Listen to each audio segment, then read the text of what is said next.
অবৈধ মদৰ ঘাটি উচ্ছেদ কৰিবলৈ দাবী জনাই টিয়কৰ বনাই বাৰেঘৰৰ এদল সচেতন মহিলা পথৰ ওপৰত ৰেলী কৰি প্ৰতিবাদ সাব্যস্ত কৰে। এই ৰেলীৰ যোগেদি মহিলাসকলে মদৰ পৰা সৃষ্টি হোৱা বিভিন্ন অপ্ৰীতিকৰ পৰিস্থিতিৰ কথা শ্লোগানেৰে ৰাইজক অৱগত কৰিবলৈ চেষ্টা কৰে। উল্লেখযোগ্য যে বিগত সময়ছোৱাত মদৰ ঘাটি উচ্ছেদৰ সন্দৰ্ভত আবকাৰী বিভাগক অভিযোগ দিছিল যদিও আবকাৰী বিভাগে কেৱল কৰ্তব্যৰ খাতিৰত আহি অঞ্চলটি পৰিদৰ্শন কৰে আৰু মদৰ দোকানীৰ সৈতে মিতিৰালি কৰি দেখিও নেদেখাৰ ভাও ধৰে বুলি অভিযোগ তুলিছে মহিলাসকলে।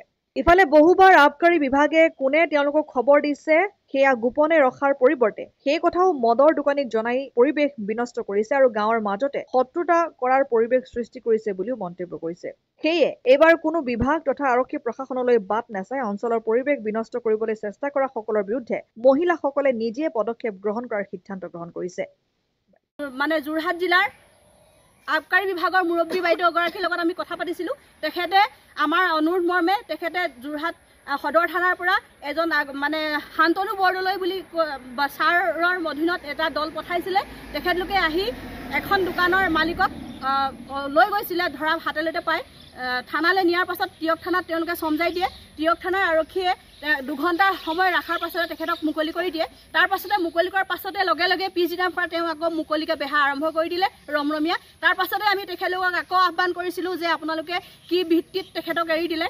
এৰি দিয়াৰ পাছত আকৌ আহি আজিৰ পৰা আকৌ মানে মদৰ বেপাৰ আৰম্ভ কৰিছে। কিন্তু তেতিয়া কোৱাৰ পাছতে আকৌ এদিন তেওঁলোকে এটা অভিযান চলালে।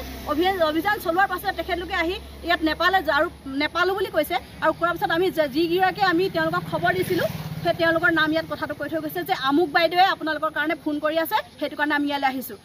কিন্তু আপোনালোককে কৈছোঁ, ৰাইজক জনাইছোঁ যে পুলিচ আৰক্ষী বিভাগৰ ইনফৰ্মাৰ নাম মেনশ্যন কৰিব পৰা কিবা অধিকাৰ আছে নেকি, তেখেতলোকৰ কিবা ৰুল আছে নেকি যে ইনফৰ্মাৰগৰাকীৰ নামটো ইয়াত কৈ থৈ যাবলৈ।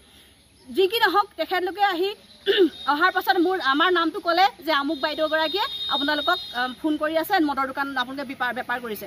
তাৰপিছত তেখেতলোকে যেতিয়া নেপালে তেওঁলোকে তেলৰ খৰচ বিচাৰিছে। তেলৰ খৰচ বিচাৰিলত ক'লে যে আপোনালোকৰ যিগৰাকী বাইদেৱে ইনফৰ্ম কৰিছিলে তেখেতক তেলৰ খৰচ বিচাৰক। তাৰপিছত তেখেতলোকে এটা হাঁহ বিচাৰিছে।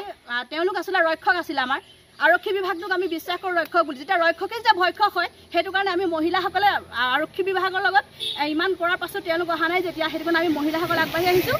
আমি আপোনালোকৰ চেনেলৰ জৰিয়তে আৰক্ষী বিভাগক এটা অনুৰোধ জনাইছোঁ, তেখেতলোকে অতি সোনকালে 2 এদিনৰ ভিতৰত আমাৰ গাঁৱৰ পৰা মদৰ দোকান যিকেইখনি আছে অৱশিষ্ট নাইকিয়া কৰক। যদি তেওঁলোকে এইটো ব্যৱস্থা হাতত নলয় তেতিয়া আমি মহিলাসকলে হাতত লাঠি ল'ম। তেতিয়া আমাক ক'ব নোৱাৰিব যে আপোনালোকে আইন হাতত তুলি লৈছে। যিমান মদ আহিব, যিমান মদ খাবলৈ আহিব অঞ্চলৰ বুঢ়া ডেকা যিমান নাহক সকলোকে আমি পিটি হাত ভৰি ভাঙি দিম যদি তেখেতলোকে আইনে একো ব্যৱস্থা নলয়। অসম আদিত্য টিয়ক।